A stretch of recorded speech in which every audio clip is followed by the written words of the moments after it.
V for Vendetta is a DC comic series later made into a graphic novel written by Alan Moore and illustrated by David Lloyd. It consists of 3 acts, 10 issues, making up to 296 pages.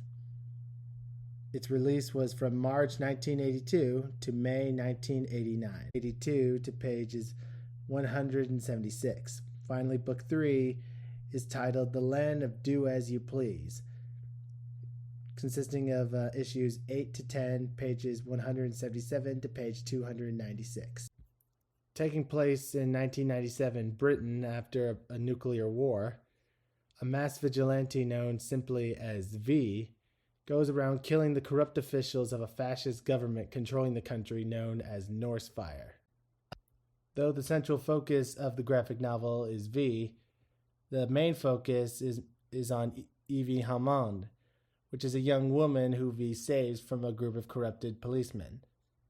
He secretly trains her to be his successor, teaching her how corrupt the world is and how everything he is doing is actually for the greater good. The story takes place entirely in Britain, as Moore showcases the various corrupted leaders of Northfire slowly get what's coming to them courtesy of V. It uses 4 of the 6 transition styles of Scott McCloud: movement to movement, aspect to aspect, scene to scene, and subject to subject. The story of V for Vendetta is handled quite smoothly, showing V getting closer and closer to his goal of stopping Northfire and freeing Britain from its corrupt rule. He destroys buildings that were labeled symbols of Northfire. He kills corrupt officials, makes video broadcasts showing his work. Each issue he gets closer and closer to obtaining this goal, until finally he is shot in one of the later issues by a detective working for Northfire. Though knowing that he is dying, he knows that his work will continue. He claims that V isn't just a man, but a symbol, an idea, and that anyone could become like him for the greater good. And that's exactly what Evie Hammond does. She becomes his successor.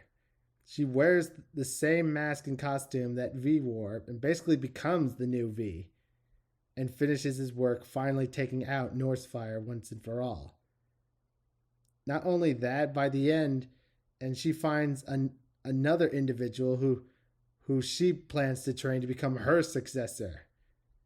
So basically, the legend and idea of V never dies, that anyone could be like him and rise up to do the right thing, to stand against fascist systems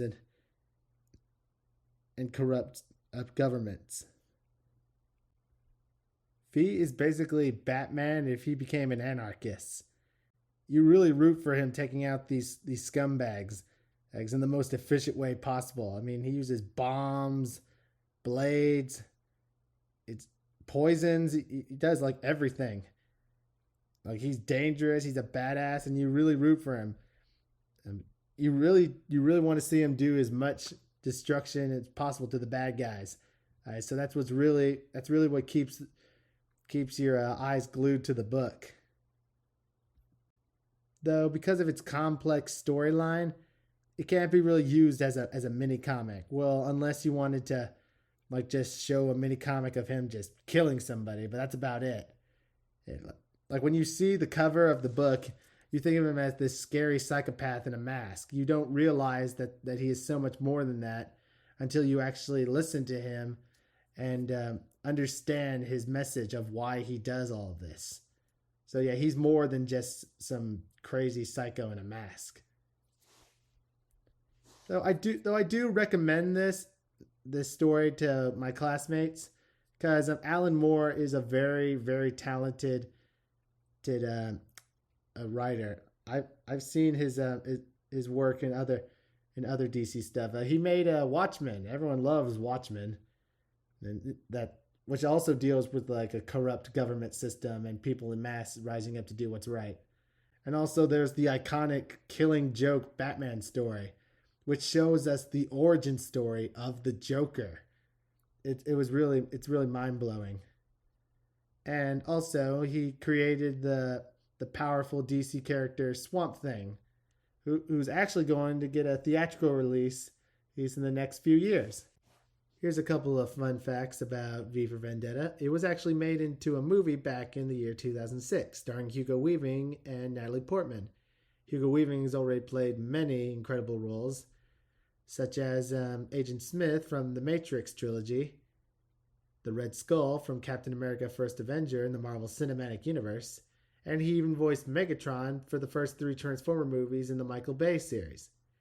Natalie Portman played a huge role in all 3 Star Wars prequel movies as Padme Amidala, who is actually the wife of Darth Vader.